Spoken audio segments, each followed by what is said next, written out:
ಓಂ ಶ್ರೀ ಗುರು ಬಸವಲಿಂಗಾಯ ನಮಃ. ಸರ್ವರಲ್ಲಿ ಭಕ್ತಿ ಶರಣಾರ್ಥಿಗಳು. ಮಡ್ ಥೆರಪಿ, ಹೈಡ್ರೋಥೆರಪಿ, ಕ್ರೋಮೋಥೆರಪಿ ಅಂದರೆ ಮಿಟ್ಟಿ ಚಿಕಿತ್ಸಾ, ಪಾನಿ ಚಿಕಿತ್ಸಾ ಮತ್ತು ಸೂರ್ಯಕಿರಣ ಚಿಕಿತ್ಸಾ ಹೇಳಿದ್ದೀವಿ. ಈಗ ಏರ್ ಕ್ಯೂರ್, ಪ್ರಾಣಾಯಾಮ, ವಾಯು ಚಿಕಿತ್ಸೆ, ಪಂಚಭೂತಗಳಲ್ಲಿ ಅತ್ಯಂತ ಅವಶ್ಯಕವಾದಂಥ ಯಾವುದಾದ್ರೂ ಕೆಲವು ದಿವಸ ಆಹಾರ ಇಲ್ದೇ ಇರ್ಬೋದು, ಕೆಲವು ದಿವಸ ನೀರಿಲ್ದನೆ, ಕೆಲವೊಂದು ಜನ ನೋಡ್ರಿ ಯಾನೆಗೊಂದು ಮಾಣಿಕಾಮ ನೀರಿಲ್ದನೂ ಇದ್ದರು. ಅದಕ್ಕೆ ನೀರೂ ಸ್ವಲ್ಪ ಲೇಟಾದ್ರೆ ನಡೀತೈತೆ, ಆದ್ರೆ ಗಾಳಿ ಮಾತ್ರ ಲೇಟಾದ್ರೆ ನಡೆಯಂಗಿಲ್ಲ.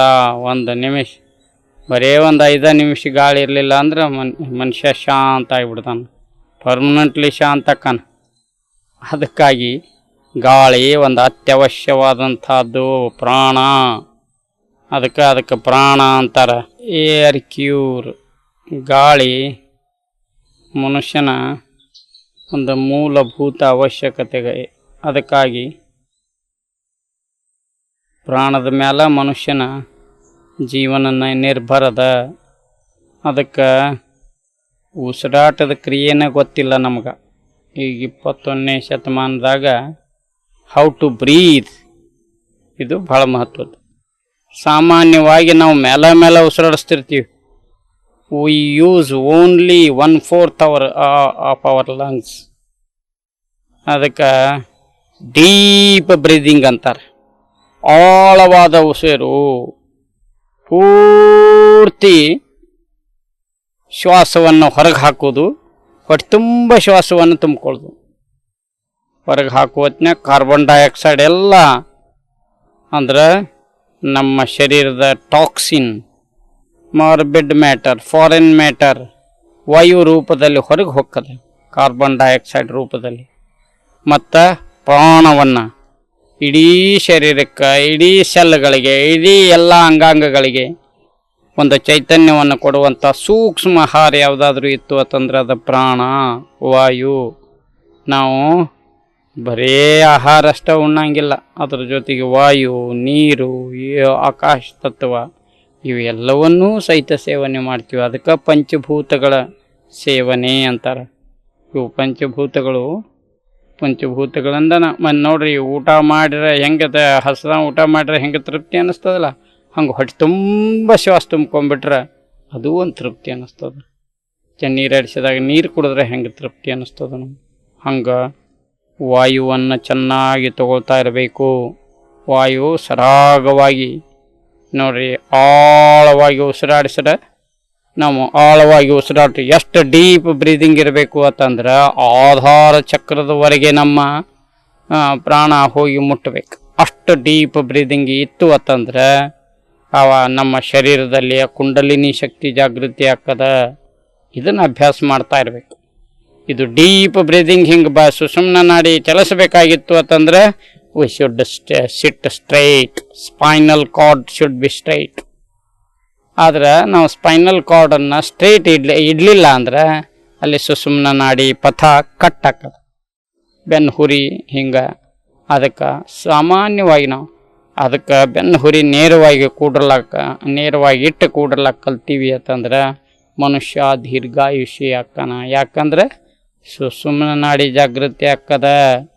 ಆವಾಗ ಇದನ್ನು ಶ್ವಾಸ ಅಂದ್ರೆ ಸುಷುಮ್ನ ಎಲ್ಲಿದ ಡೀಪ್ ಬ್ರೀದಿಂಗ್ದಿಂದ ನೋಡ್ರಿ ಪ್ರಾಣಾಯಾಮ ಅಂತ ಹೆಸರು ಕೊಡ್ತಾರ ಇದ್ರೊಳಗೆ, ಯೋಗದೊಳಗೆ.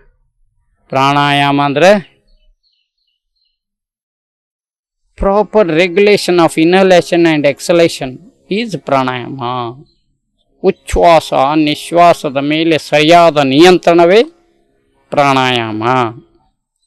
ಅದಕ್ಕೆ ಉಚ್ಛ್ವಾಸ ನಿಶ್ವಾಸದ ಮೇಲೆ ನಾವು ನಿಯಂತ್ರಣ ಮಾಡಬೇಕು. ಅದನ್ನು ಪ್ರಾಣಾಯಾಮ ರೂಪದಲ್ಲಿ ಹೇಳ್ತಾರೆ. ಅನುಲೋಮ ವಿಲೋಮ, ಭಸ್ತ್ರಿಕಾ ಮತ್ತು ಕಪಾಲಭಾತಿ, ಉಜ್ಜಾಯಿ, ಭ್ರಾಮರಿ ಇಂಥವು ಅನೇಕ ಪ್ರಾಣಾಯಾಮವನ್ನು ಹೇಳ್ತಾರೆ. ಅದಕ್ಕಾಗಿ ನಾವು ನೆನಪಿಡಬೇಕು. ಭಾಳ ಮಹಾವಿಜ್ಞಾನಿ, ಸಮಾಜ ವಿಜ್ಞಾನಿ, ಶರೀರ ವಿಜ್ಞಾನಿಯಾದಂಥ ಬಸವಣ್ಣ ನೋಡ್ರಿ ಅವ್ರು ಭಾಳಷ್ಟು ಆಳವಾಗಿ ಚಿಂತನೆ ಮಾಡಿದರು. ಅದಕ್ಕೆ ಶಿವಯೋಗದಾಗ ಏನಾಕ್ಕದಪ್ಪ ಅಂತಂದ್ರೆ ನಾವು ಪ್ರಾಣಾಯಾಮ ಪ್ರಾಕ್ಟೀಸದಿಂದ ಹೊಕ್ಕಳ ತನಕ ಕೆಲವರಿಗೆ ಇದನ್ನಷ್ಟೇ ಹೊಕ್ಕದ. ಆದ್ರೆ ಯಾವಾಗ ಶಿವಯೋಗವನ್ನು ಮಾಡ್ತೀವಿ, ನಾವು ಶಿವಯೋಗವನ್ನು ಸರಿಯಾಗಿ ತಿಳ್ಕೊಂಡು ಮಾಡೋದ್ರಿಂದ ಡೀಪ್ ಬ್ರೀದಿಂಗಲ್ಲಿ ನಡೀತದ.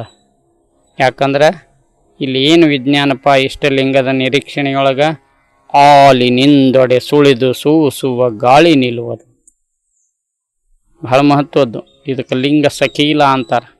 ಲಿಂಗದ ರಹಸ್ಯ ಏನಪ್ಪ ಅದಂದ ಯಾಕದ ಅಂದ್ರೆ ಕಪ್ಪದ ಲಿಂಗ, ಅದಕ್ಕೆ ಬ್ಲ್ಯಾಕ್ ಅಬ್ಸಾರ್ಬ್ಸ್. ಅದರಲ್ಲಿ ಅಷ್ಟಬಂದಿಗಳಂತ ವಸ್ತುಗಳನ್ನು ಹಾಕ್ತಾರೆ. ರಾಳ, ಕೆರಣಿ, ಕಾಂತಶಿಲೆ ಇಂಥವೆಲ್ಲ ಅವು ದೃಷ್ಟಿಯನ್ನು ಆಕರ್ಷಿಸ್ತಾವ, ಒಲಿಸ್ತಾವ, ನಿಲ್ಲಿಸ್ತಾವ, ಲಯಗೊಳಿಸ್ತಾವ. ಅದಕ್ಕೆ ಇಷ್ಟೆಲ್ಲ ಕ್ರಿಯೆಗಳನ್ನು ನಡೀತಾವಲ್ಲಿ. ಅದಕ್ಕೆ ಅಲ್ಲೇ ಚಾಮರಸ ಕವಿ ಪ್ರಭುಲಿಂಗ ಲೀಲೆಯೊಳಗೆ ಹೇಳ್ತಾರೆ, ಆಲಿನಿಂದಡೆ ಸುಳಿದು ಸೂಸುವ ಗಾಳಿ ನಿಲ್ಲುವುದು. ಇಷ್ಟಲಿಂಗ ಏನು ಮಾಡ್ತದ ಅಂದ್ರೆ ದೃಷ್ಟಿಯನ್ನು ನಿಲ್ಲಿಸ್ತದ. ದೃಷ್ಟಿ ಮನುಷ್ಯನ ದೃಷ್ಟಿ ನಿಂತು ಅಂತಂದ್ರೆ ಶ್ವಾಸ ನಿಲ್ತದ ಅಂದ್ರೆ ಬಂದಾಗಂಗಿಲ್ಲ. Proper regulation of inhalation and exhalation. ಅದಕ್ಕೆ ದೃಷ್ಟಿ ಮೂಲಕ ಶ್ವಾಸ, ಶ್ವಾಸ ಮೂಲಕ ಮನಸ್ಸು ಗಾಳಿ ಸ್ವರೂಪದ, ಅದಕ್ಕೆ ಚಂಚಲದ. ಅದಕ್ಕೆ ಶರೀಫ್ ಸಾಹೇಬ್ರು ಹೇಳ್ತಾರೆ, ಎಂಥ ಮೋಜಿನ ಕುದುರೆ ಹತ್ತಿದರೆ ತಿರುಗುವುದು 11 ಫೇರಿ. ನಾವು ಇಲ್ಲೇ ಕೂತಿರ್ತೀವಿ, 11 ಫೇರಿ ಜಗತ್ತು ತುಂಬ ಹೊಡೆದು ಬಂದುಬಿಡ್ತದೆ. ಅಷ್ಟು ಚಂಚಲದ ಮನಸ್ಸು. ಅದಕ್ಕಾಗಿ ಶರಣರು ಏನು ಮಾಡಿಬಿಟ್ರು, ಕಣ್ಣು ಕಟ್ಲಕ್ಕ ಲಿಂಗ ಕೊಟ್ಟರು, ಮನಸ್ಸು ಕಟ್ಲಕ್ಕ ಮಂತ್ರ ಕೊಟ್ಟರು. ಅದಕ್ಕೆ ಇಷ್ಟಲಿಂಗದಲ್ಲಿ ದೃಷ್ಟಿ ನೆಟ್ಟುದೆ ಇಷ್ಟಲಿಂಗ ಪೂಜೆ, ಮನಸ್ಸಿನಲ್ಲಿ ಮಂತ್ರ ಅಳವಟ್ಟುದೆ ಪ್ರಾಣಲಿಂಗ ಪೂಜೆ.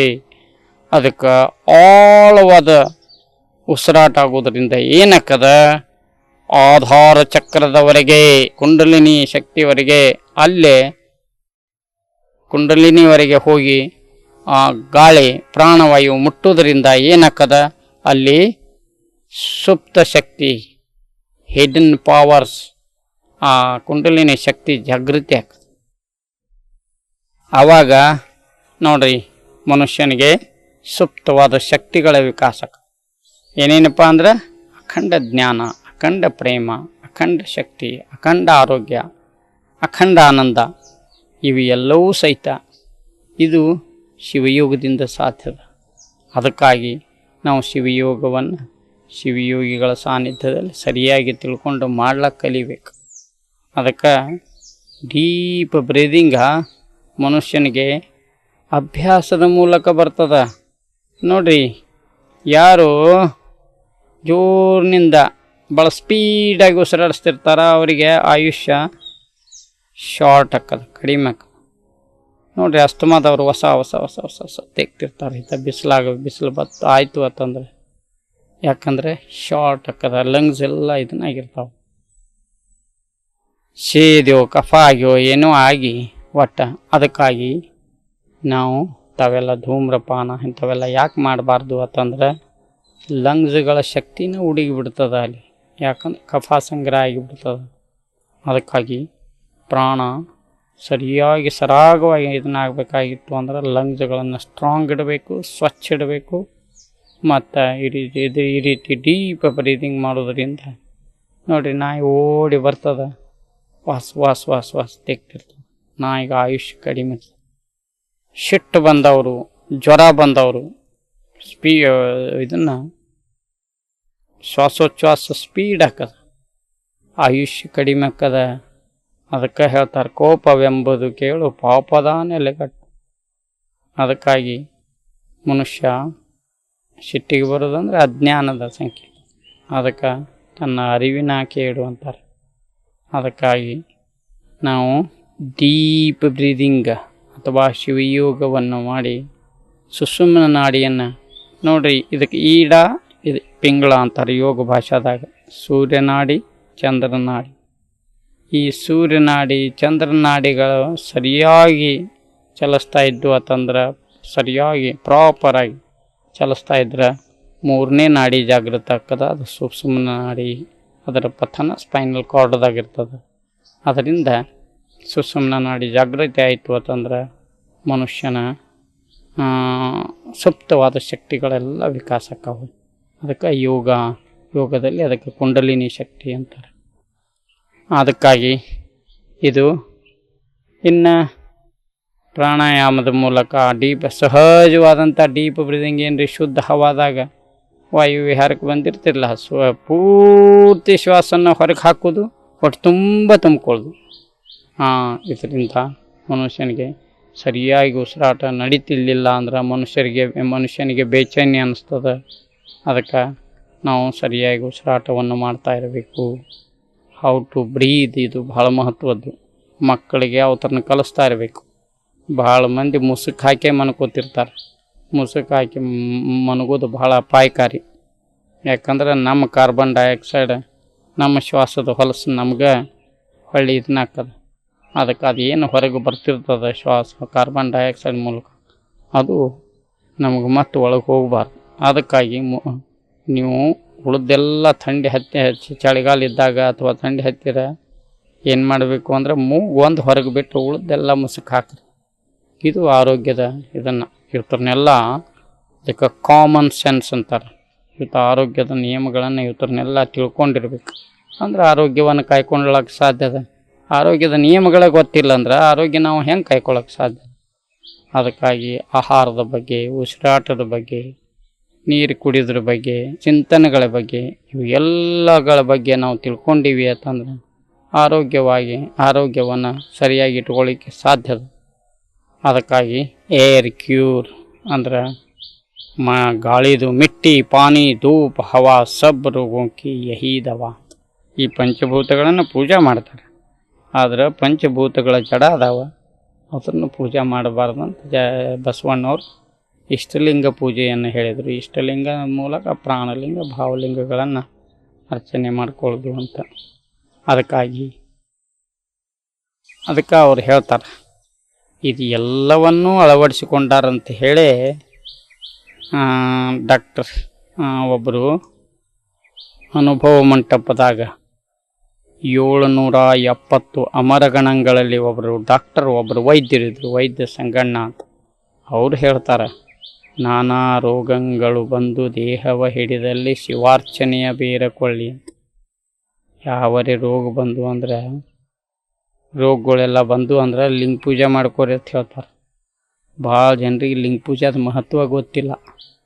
ಏನರ ಆಯಿತು ಅಂತಂದ್ರೆ ಡಾಕ್ಟ್ರು ಔಷಧ, ಗುಳಿಗೆ, ಇಂಜೆಕ್ಷನ್ ಅದ ಜಂಜಾಟದಾಗನ ಅದ ಒಂದು ಸರ್ಕಲ್ನಾಗನ ಅದ ಒಂದು ಸರಪಳಿಯೊಳಗನ ಬಿದ್ದು ಒದ್ದಾಡೋದು ಇದು ಮಾಡ್ತಾರೆ. ಆದ್ರೆ ಲಿಂಗ ಪೂಜೆಯನ್ನು ಸರಿಯಾಗಿ ಲಿಂಗ ಪೂಜಾ ನಿಷ್ಠರಲ್ಲಿ ಅದನ್ನ ಸರಿಯಾಗಿ ತಿಳ್ಕೊಂಡು ಲಿಂಗ ಪೂಜೆಯನ್ನು ನಾವು ಮಾಡ್ಕೊಂಡಿವಿ ಅಂದ್ರೆ ಎಲ್ಲ ರೋಗಗಳು ಆರಾಮಾಗ್ಲಿಕ್ಕೆ ಸಾಧ್ಯದ. ಬಸವಣ್ಣವರು ಒಂದು ಕಡೆ ಹೇಳ್ತಾರೆ, ಒಡಲುಗೊಂಡು ಹುಟ್ಟಿದ ಘಟಕ್ಕೆ ಅಷ್ಟೋತ್ತರ ಶತವ್ಯಾಧಿ, ನಾನಾ ಪರಿಯ ಔಷಧಿಯ ತಂದು ಹೊರೆವರೆಯ ನಾನಾ ಪರಿಯ ಮಾಡಿ. ಅದೇನು ಕಾರಣವೆಂದರೆ ಭವರೋಗ ವೈದ್ಯ ಭವಹರನೆಂಬ ಬಿರುದು ನಿಮ್ಮದಾಗಿ ಶರಣರ ಪ್ರಸಾದವನಲ್ಲದೆ ಅನ್ಯವ ಕೊಂಡಡೆ ನಿಮ್ಮಾಣೆ ಕೂಡಲ ಸಂಗಮ ದೇವ. ನೋಡ್ರಿ, ಬಸವಣ್ಣವರು ಆರೋಗ್ಯ ಸೂತ್ರವನ್ನು, ಆರೋಗ್ಯ ರಹಸ್ಯವನ್ನು ಎಲ್ಲಿಟ್ಟಾರ್ರಿ ಅಂದ್ರೆ ಜಂಗಮ ದಾಸೋಹದಾಗ ಇಟ್ಟಾರ, ಕಾಯಕದಾಗಿಟ್ಟಾರ. ಇದನ್ನ ಎಷ್ಟು ಚಂದ ಹೇಳ್ತಾರೆ ನೋಡ್ರಿ. ಒಡಲುಗೊಂಡು ಹುಟ್ಟಿದ ಘಟಕ್ಕೆ ಶರೀರಧಾರಿಗಳಿಗೆ ಅಷ್ಟೋತ್ತರ ಅಂದ್ರೆ 108 ರೋಗ, ನಾನಾ ಪರಿಯ ಔಷಧಿಯ ತಂದು ಹೊರೆವರೆಯ, ಅಲೋಪ್ಯಾಥಿಕ, ಆಯುರ್ವೇದಿಕ, ಹೋಮಿಯೋಪತಿಕ, ಬಯೋಕೆಮಿಕ, ಯುನಾನಿ, ಬೇರೆ ಬೇರೆ ನಾನಾ ರೀತಿಯ ಔಷಧಿಗಳನ್ನು ತಂದು ತೊಗೊಂಡಿದ್ದು ಮಾಡ್ತಾರೆ. ನಾನಾ ಪರಿಯ ಮಾಡ್ಯಾನಯ್ಯ, ನಾನು ಔಷಧ ತೊಗೊಳಂಗಿಲ್ಲ ಅಂತ ಹೇಳ್ತಾರೆ. ಅದೇನು ಕಾರಣವೆಂದರೆ ಅನ್ನೋದನ್ನು ಅವರ ಮತ್ತೆ ಹೇಳ್ತಾರೆ. ಅದೇನು ಕಾರಣವೆಂದರೆ ಭವರೋಗ ವೈದ್ಯ ಭವಹರನೆಂಬ ಬಿರುದು ನಿಮ್ಮದಾಗಿ. ನೀನು ಬರೇ ಶರೀರದ ವೈದ್ಯ ಅಲ್ಲ, ಬರೇ ಮನಸ್ಸಿನ ವೈದ್ಯ ಅಲ್ಲ, ನೀನು ನನ್ನ ಭವರೋಗವನ್ನು ಕಳೆಯುವಂಥ ಡಾಕ್ಟರ್ ಒಳಗೆ ಕೂತಿದ್ದೀಪ. ಅದಕ್ಕಾಗಿ ನಾನು ಏನು ಮಾಡಬೇಕಪ್ಪ ಅಂತಂದ್ರೆ ಭವರೋಗ ವೈದ್ಯ ಭವಹರನೆಂಬ ಬಿರುದು ನಿಮ್ಮದಾಗಿ ಶರಣರ ಪ್ರಸಾದವನಲ್ಲದೆ ಅನ್ಯವ ಕೊಂಡಡೆ ನಿಮ್ಮಾಣೆ ಕೂಡಲ ಸಂಗಮ ದೇವಾ. ನೋಡ್ರಿ, ಶರಣರಿಗೆ ಇನ್ನು ದಾಸೋಹ ಮಾಡಿ ನಾನು ಶೇಷ ಪ್ರಸಾದವನ್ನು ತಗೋತೀನಿ, ಅದು ನನ್ನ ಎಲ್ಲ ರೋಗಗಳನ್ನು ಗುಣ ಮಾಡ್ತದ ಅನ್ನುವಂಥದ್ದು ಬಸವಣ್ಣವ್ರ ನಿರ್ಣಯ. ಅದಕ್ಕಾಗಿ ನಿಮ್ಮ ಪ್ರಸಾದಕ್ಕಲ್ಲದೆ ಬಾಯ್ದೇರೆ ಏನಯ್ಯ ಅಂತಾರೆ. ಅದಕ್ಕೆ ಶರಣರು ಭಾಳ ರಹಸ್ಯಾತ್ಮಕವಾಗಿ, ಅದಕ್ಕೆ ಇದು ಅಂತರ ಒಳಗುಟ್ಟಿನಿಂದ ಕೂಡಿದೆ ಶಿವಯೋಗ. ಇದು ಸೂಕ್ಷ್ಮ ಶಿವಪಥ ಅಂತಾರೆ. ಇದನ್ನು ನಾವು ತಿಳ್ಕೊಳ್ಬೇಕು. ಅದಕ್ಕೆ ಇಲ್ಲೇ ಎಲ್ಲವೂ ಬರ್ತದೆ. ಸತ್ಯಶುದ್ಧ ಕಾಯಕ, ನಿತ್ಯಲಿಂಗಾರ್ಚನೆ, ಭಕ್ತಿ ದಾಸೋಹ, ಪ್ರಸಾದ, ಅನುಭವ ಇವು ಎಲ್ಲವೂ ಸಹಿತ ಒಳಗೊಳ್ಳುವುದರಿಂದ ಅದಕ್ಕೆ ವೈದ್ಯ ಸಂಗಣ್ಣ ನಾನಾ ರೋಗಗಳು ಬಂದು ದೇಹವ ಹಿಡಿದಲ್ಲಿ ಶಿವಾರ್ಚನೆಯ ಬೇರಕೊಳ್ಳಿ ಅಂತಾರೆ. ಬಸವಣ್ಣವರು ನಿಮ್ಮ ಶರಣರ ಪ್ರಸಾದವನ್ನಲ್ಲದೆ ಅನ್ಯವ ಕೊಂಡಡೆ ನಿಮ್ಮಾಣೆ ಕೂಡಲ ಸಂಗಮ ದೇವಾ ಅಂತಾರೆ. ಅದಕ್ಕೆ ಪ್ರಸಾದ, ಅವರು ಪ್ರಸಾದದಲ್ಲಿ ಇದನ್ನಿಟ್ಟಾರ, ಇವರು ಪೂಜೆಯಲ್ಲಿ. ಅದಕ್ಕೆ ಪೂಜೆ, ಪ್ರಸಾದ, ಪ್ರಾರ್ಥನೆ ಇವು ಮನುಷ್ಯನಿಗೆ ಬಹಳ ಮಹತ್ವದವ, ಬಹಳ ದಿವ್ಯತೆಯನ್ನು ಕೊಡ್ತಾವ. ಅದಕ್ಕಾಗಿ ಅವ್ರನ್ನೆಲ್ಲ ನಾವು ಸರಿಯಾಗಿ ತಿಳ್ಕೊಂಡ ಅವ್ರನ್ನೆಲ್ಲ ಮಾಡ್ತಾ ಇರಬೇಕು. ಇನ್ನು ಹೀಗೆಲ್ಲ ಸಂಕ್ಷಿಪ್ತವಾಗಿ ಇವ್ರನ್ನೆಲ್ಲ ನೋಡಿದ ಮೇಲೆ ಇನ್ನು ಆಕಾಶ ತತ್ವ. ಆಕಾಶ ಅಂದರೆ ಖಾಲಿ ಜಾಗ. ನೋಡ್ರಿ, ಖಾಲಿ ಜಾಗ ಬಹಳ ದಿವ್ಯ ಶಕ್ತಿಯನ್ನು ಕೊಡ್ತದೆ ಮನುಷ್ಯನಿಗೆ. ಅದಕ್ಕೆ ಸೆಲ್ಗಳಲ್ಲಿ ಎಲ್ಲಿ ಖಾಲಿ ಜಾಗ ಇರ್ತದೆ ನೋಡ್ರಿ, ಅಲ್ಲೇ ಮನುಷ್ಯನ ಶರೀರದೊಳಗೂ ಅಥವಾ ಮನುಷ್ಯನ ಜೀವನದಲ್ಲಿ ಒಂದು ಜಾಗೃತ ಅವಸ್ಥೆಗಿಂತ ಇನ್ನೊಂದು ಸುಪ್ತಾವಸ್ಥೆ ಅಂತಂದಿರ್ತದೆ. ಅದಕ್ಕೆ ಜ್ಞಾನಿಗಳಲ್ಲಿ ಅದು ಹೆಚ್ಚಿಗಿರ್ತದೆ. ನಾವು ಜಾಗೃತ ಅವಸ್ಥೆಗಿಂತ ಸುಪ್ತಾವಸ್ಥೆಯಲ್ಲಿ ಆಕಾಶ ತತ್ವ. ಸೆಲ್ಗಳಲ್ಲಿ ಆಕಾಶ ತತ್ವ ಇತ್ತು ಅಂತಂದ್ರೆ ಸೆಲ್ಗಳು ಜೀವಂತ ಆಗಿರ್ತಾವ. ಅದಕ್ಕಾಗಿ ನಾವು ಹೊಟ್ಟೆಯನ್ನು ಖಾಲಿ ಇಡ್ಲಾಕ, ಲಂಗ್ಸನ್ನು ಖಾಲಿ ಅಂದ್ರೆ ಇವತ್ರನ್ನೆಲ್ಲ ವಿರಳವಾಗಿ ಅವತ್ರನ್ನ ಸ್ವಚ್ಛ ಇಡ್ಲಾಕ ಪ್ರಯತ್ನ ಪಟ್ಟೀವಿ ಅಂತಂದ್ರೆ ಸೆಲ್ಗಳೆಲ್ಲ, ಜೀವಕೋಶಗಳೆಲ್ಲ ಭಾಳ ಸ್ವಚ್ಛ ಆಗಿರ್ತಾವ. ಅವತ್ತರಲ್ಲಿ ಆಕಾಶ ತತ್ವ ಇರ್ತದೆ. ಆಕಾಶ ತತ್ವ ಇದ್ರೆ ಮಾತ್ರ ಸೆಲ್ಗಳ ಜೀವಕೋಶಗಳ ಜೀವಂತ ಉಳಿತಾವ. ಇರ್ಲಿಕ್ಕಂದ್ರೆ ಆಕಾಶ ತತ್ವ ಉಳಿಲಿಲ್ಲ ಅಂದ್ರೆ ಸೆಲ್ಗಳ ಜೀವಂತ ಉಳಿಯಂಗಿಲ್ಲ. ಅದು ಡೆಡ್ ಸೆಲ್ಸ್ ಎಲ್ಲಿ ಸಂಗ್ರಹ ಆಕಾವ ಅದು ಕ್ಯಾನ್ಸರ್ ರೂಪವನ್ನು ಪಡಿತದೆ, ಅಥವಾ ಮತ್ತೇನೋ ರೂಪವನ್ನು, ಕ್ರಾನಿಕ್ ಡಿಸೀಸ್ ಯಾವುದಾದ್ರೂ ಗಂಡಾಂತರ ರೋಗಗಳ ರೂಪವನ್ನು ಪಡಿತದೆ. ಅದಕ್ಕಾಗಿ ನಾವು ಈ ಗಾಳಿ ತತ್ವ, ಆಕಾಶ ತತ್ವ, ಜಲತತ್ವ, ಸೂರ್ಯಕಿರಣ ಪ್ರಕಾಶ ತತ್ವ, ಮಣ್ಣಿನ ತತ್ವ ಇವತ್ತನ್ನೆಲ್ಲ ತಿಳ್ಕೊಳ್ಳೋದು ಭಾಳ ಅತ್ಯವಶ್ಯದ. ಯಾಕಂದ್ರೆ ಶರೀರ ಅದರಿಂದನೇ ಮಾಡಲ್ಪಟ್ಟದ. ಇವು ಎಲ್ಲಕ್ಕಿಂತ ಹೆಚ್ಚಾಗಿ ಆತ್ಮತತ್ವವನ್ನು ತಿಳ್ಕೋಬೇಕು.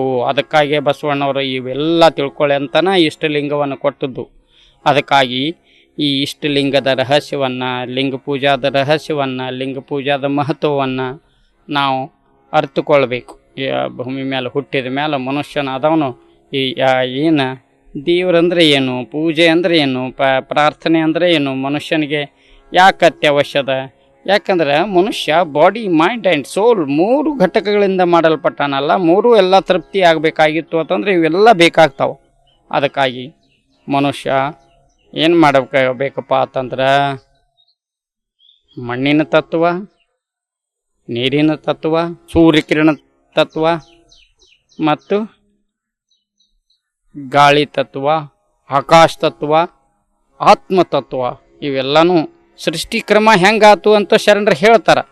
ಸರ್ವ ಶೂನ್ಯ ನಿರಾಲಂಬದಿಂದ ನಿಶೂನ್ಯವಾಯಿತು, ನಿಶೂನ್ಯದಿಂದ ನಿಖಲ ಲಿಂಗವಾಯಿತು, ನಿಖಲ ಲಿಂಗದಿಂದ ಮಹಾಲಿಂಗವಾಯಿತು, ಮಹಾಲಿಂಗದಿಂದ ಆತ್ಮವಾಯಿತು, ಆತ್ಮದಿಂದ ಆಕಾಶವಾಯಿತು, ಆಕಾಶದಿಂದ ವಾಯುವಾಯಿತು, ವಾಯುವಿನಿಂದ ಪ್ರಕಾಶವಾಯಿತು, ಪ್ರಕಾಶದಿಂದ ಜಲವಾಯಿತು, ಜಲದಿಂದ ಪೃಥ್ವಿ ಆಯಿತು, ಪೃಥ್ವಿಯಲ್ಲಿ ಎಲ್ಲ ಜೀವರಾಶಿಗಳು ನಿರ್ಮಾಣ ಆದವು ಅಂತ ಸೃಷ್ಟಿಕ್ರಮ ಬರ್ತದೆ. ಅದಕ್ಕಾಗಿ ಇವು ಎಲ್ಲ ತತ್ವಗಳನ್ನು ತಿಳ್ಕೊಂಡಿವಿ ಅಂತಂದ್ರೆ ಸೃಷ್ಟಿಯ ರಹಸ್ಯ ನಮಗೆ ಗೊತ್ತಾಗ್ತದ. ಮತ್ತು ನಮ್ಮ ಆರೋಗ್ಯವನ್ನು ನಾವು ಕಾಯ್ಕೊಳ್ಳಿಕ್ಕೆ ಒಳ್ಳೆಯದಾಗ್ತದ. ಅಷ್ಟೇ ಅಲ್ಲ, ವಿಶ್ವದ ಆರೋಗ್ಯವನ್ನು ನಾವು ವಿಶ್ವಾತ್ಮರಾಗಿ ಬದುಕಬಹುದು. ಅದಕ್ಕಾಗಿ ಇದಕ್ಕೆ ಕರ್ಣ ಹಾಸಿಗೆ ಅಂತಂದರು ಶರಣರು. ಇದನ್ನೆಲ್ಲ ಸರಿಯಾಗಿ ವಿಶ್ಲೇಷಣೆ ಮಾಡಿದ್ದ ಕರ್ಣ ಹಾಸಿಗೆ. ಅದಕ್ಕಾಗಿ ಈ ಪಂಚಭೂತಗಳನ್ನು ಪ್ಲಸ್ ಒಳಗೇನು ಆತ್ಮ ಇರ್ತದಲ್ಲ, ಅದಕ್ಕೆ ಒಂದು ಈ ಪಿಂಡಾಂಡಗತ ಚೈತನ್ಯ ಆತ್ಮ ಮತ್ತು ಆ ಪಿಂಡಾಂಡ ಏನದ ಯಥಾ ಬ್ರಹ್ಮಾಂಡೆ ತಥಾ ಪಿಂಡಾಂಡೆ, ಇದು ಪಂಚಭೂತಗಳಿಂದ ಆಗ್ಯದ. ಈ ಬ್ರಹ್ಮಾಂಡನೂ ಪಂಚಭೂತಗಳಿಂದ ಆಗ್ಯದ, ಪಿಂಡಾಂಡನೂ ಪಂಚಭೂತಗಳಿಂದ ಆಗ್ಯದ. ಅದಕ್ಕಾಗಿ ನಾವು ಇವತ್ತರನ್ನ ಎಲ್ಲ ಈ ಜೀವ ಜಗತ್ತು ಮತ್ತು ದೇಹ ಇವತ್ತರನ್ನೆಲ್ಲ ತಿಳ್ಕೊಂಡು ನಾವು ಸರಿಯಾಗಿ ಇದ್ದೀವಿ ಅಂತಂದ್ರೆ ಆಧ್ಯಾತ್ಮದಾಗ ಬರೋದು ಇಷ್ಟ. ಇದಕ್ಕೆ ಆಧ್ಯಾತ್ಮ ಚಿಕಿತ್ಸೆ ಅಂತಾರೆ. ಅದಕ್ಕೆ ಆಧ್ಯಾತ್ಮದಾಗ ಬರೋದು ಇಷ್ಟ. ಜೀವ ಜಗತ್ತು ತಾನು ಅಂದರೆ ದೇಹ ಜೀವ ಜಗತ್ತು ಇವತ್ತರನ್ನ ನಾವು ತಿಳ್ಕೊಂಡಿದ್ರಾಗಿದ್ರೆ ನಮಗೆ ಆರೋಗ್ಯವನ್ನು ಅಂದ್ರೆ ಪರಿಪೂರ್ಣ ಆರೋಗ್ಯವನ್ನು, ಹೋಲಿಸ್ಟಿಕ್ ಹೆಲ್ತ್ ಅಂತಾರೆ, ಸಂಪೂರ್ಣ ಸ್ವಾಸ್ಥ್ಯವನ್ನು ಅರಿತುಕೊಳ್ಳಿಕ್ಕೆ ಸಾಧ್ಯಕ್ಕದ ಅನ್ನೋದೇ ತಾತ್ಪರ್ಯ. ಸರ್ವರಿಗೂ ಭಕ್ತಿ ಶರಣಾರ್ಥಿಗಳು.